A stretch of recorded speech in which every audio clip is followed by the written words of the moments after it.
ఈ రాష్ట్రమంతా బాగుంది, మేము అద్భుతాలను ఆవిష్కరించినామని చెప్పుకుంటున్నప్పుడు వాస్తవ పరిస్థితులను ఇక్కడ పెట్టినాం.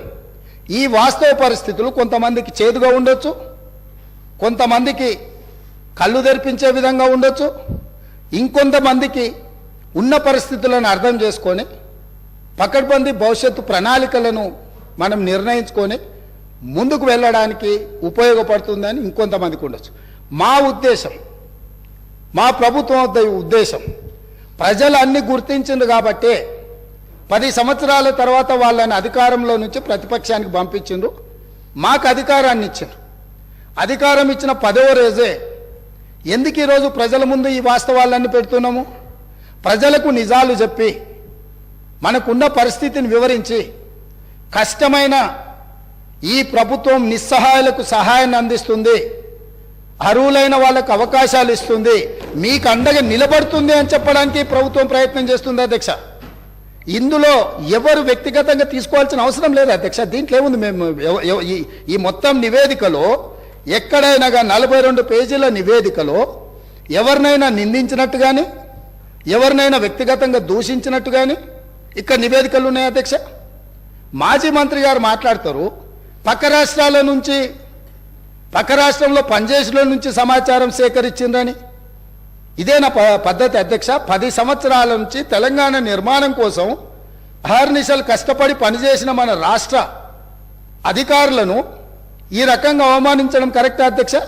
ప్రతి శాఖ యొక్క నివేదిక ఆ శాఖ యొక్క ప్రిన్సిపల్ సెక్రటరీ ప్రాపర్ ఫార్మేట్లో ఫిలప్ చేసి సంతకాలు పెట్టి ఆర్థిక శాఖకు పంపించిన తర్వాత ఆర్థిక శాఖ కార్యదర్శి గారు, వారితో పనిచేసిన కార్యదర్శి గారు, అతనే మారలేదు అధ్యక్ష, వారు సంతకం పెట్టి ప్రభుత్వానికి ఇచ్చిన నివేదికనే ఈ నివేదిక. కాబట్టి వారికి ఏమైనా అనుమానాలు ఉండి వారిలాగానే మిగతా వాళ్ళు కూడా వ్యవహరిస్తారని ఏమైనా అపోహలు ఉంటే తొలగించుకోండి. కొత్త ప్రభుత్వం ఏర్పడ్డప్పుడు వేలాది మంది మమ్మల్ని వచ్చి కలుస్తారు అధ్యక్ష. మేము మీలాక కక్షాపూరితంగా కలవడానికి వచ్చిన వాళ్ళను అగౌరవపరిచే విధంగా, అదేవిధంగా వాళ్ళని తక్కువ చేసి చూపించే విధంగా ఇట్లా చేయము అధ్యక్ష. ఒకవేళ అట్లనే అనుకుంటా అధ్యక్ష, ఒక్క మాట అడగదలుచుకున్నా, మీరేదో వివరాలు బయట పెడతామని అంటారు, నేను ఒక ఫోటో మీకు చూపించదలుచుకున్నా అధ్యక్ష. ఈ ఫోటో చూడండి.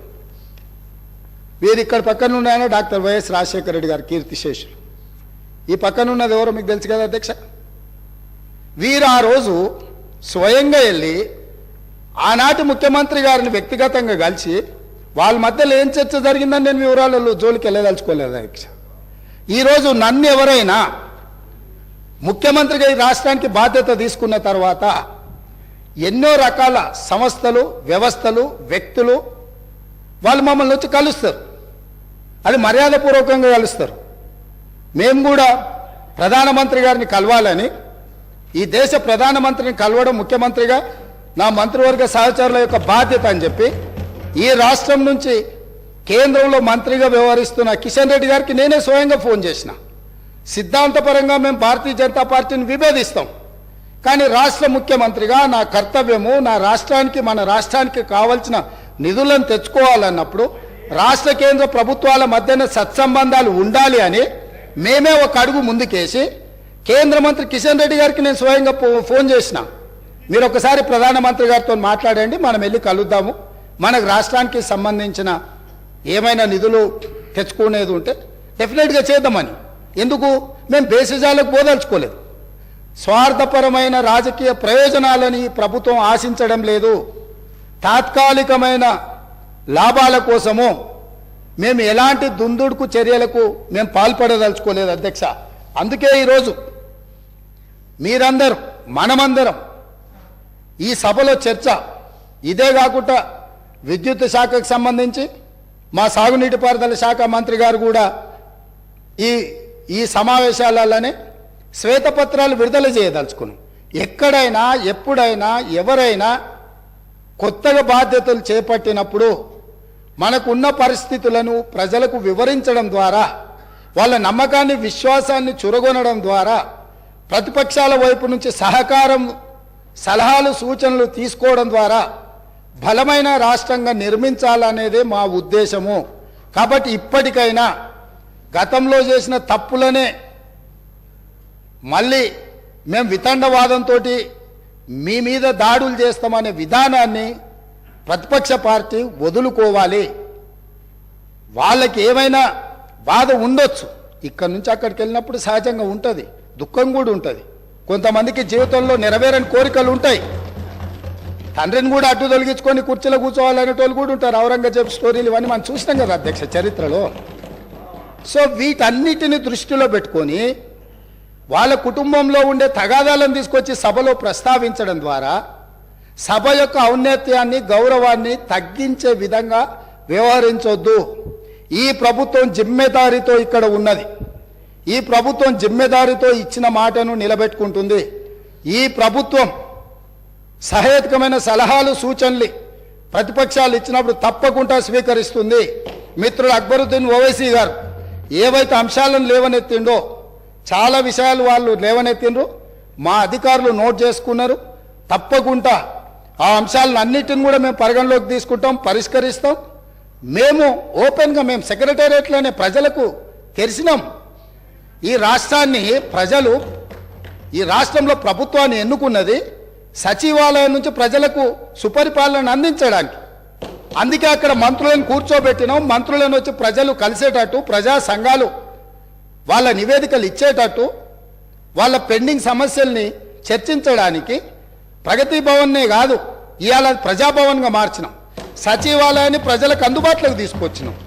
మేము బాధ్యత తీసుకుని వెంబడే హైదరాబాద్ మీద రివ్యూ చేయాలనుకున్నప్పుడు हम लोग जिम्मेदारी से यहाँ हैदराबाद क्षेत्र से जो पार्लियामेंट में 7 एमएलए से हम लोग बुलाए सचिवालय पे. हमारे पॉलिटिकल डिफरेंसेस में भी देर, मगर जब हम तरक्की करना है, आगे हैदराबाद शहर को हिंदुस्तान में सबसे बड़ा अच्छा शहर बनाने के लिए हमारे दोस्तों से हम गुजारिश किए, भाई आप साथ आ जाओ, जो चाहिए जो पेंडिंग है, जो हैदराबाद तरक्की के लिए हम जिम्मेदारी से जो करना है हम जिम्मेदारी उठाएंगे, आपके साथ लेंगे. हम सरकार चलाने के लिए आज जिम्मेदारी से यहां से मैं हमारे एमआईएम पार्टी को चुनाव में जो है आपका मर्जी आपकी है, हमारा मर्जी हमारी है. जो पार्टी हमारा चुनाव लड़ना है हमारे तरीका से लड़ेंगे. मगर जो हैदराबाद शहर ये देश का निशान है, वो हैदराबाद शहर का नाम पूरा दुनिया में रोशनी करने के लिए हम लोग कोशिश करेंगे. वहां पर आपके मदद जरूर लेंगे, कोई शक नहीं है. ड्रग्स के बारे में आप सामने आके 2 कदम आके हमारे मदद दी, हम धन्यवाद कर रहे हैं, क्योंकि ड्रग्स को इराडिकेट करना है हमारा जिम्मेदारी है. हमारे बच्चे है, हमारे परिवार है. जो पंजाब को देखने के बाद भी हम नहीं सुधरे तो दुनिया कोई भी अपने को माफ नहीं करने वाले. इसीलिए यहां से मैं जिम्मेदारी से यकीन से मैं वादा कर रहा हूं, ये सरकार को अच्छा चलाने के लिए ये पूरा तेलंगाना में जितना जनता है उनके भला के लिए, उनके वेलफेयर एंड डेवलपमेंट के लिए, खासकर माइनॉरिटी, वो may be Christian minority, Muslim minority, Sikh minority और any other minority. Minority majority में कोई अंतर नहीं है.